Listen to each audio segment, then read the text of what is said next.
3.5 دانې دي 5 کیلو کېږي د دوی غوښه د ترکیانو ځکه د دوی دپاره د آمادګي تیاره او هغه ورته پاک مسلخ ورته پاک ده او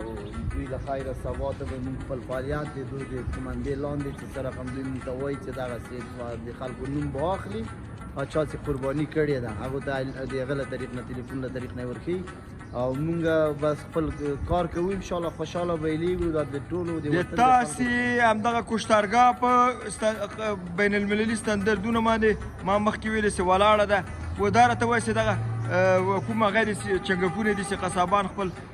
مالونه کې زوړندي او کومې د ذبح کېدو هغه د ویالې یا جرونه دي د ذبح کولو جای خو دا ده د ذبح کولو جای دا ده بیا په دې چنګښو کې زوړندې کېږي دغه اعلان د صحن ده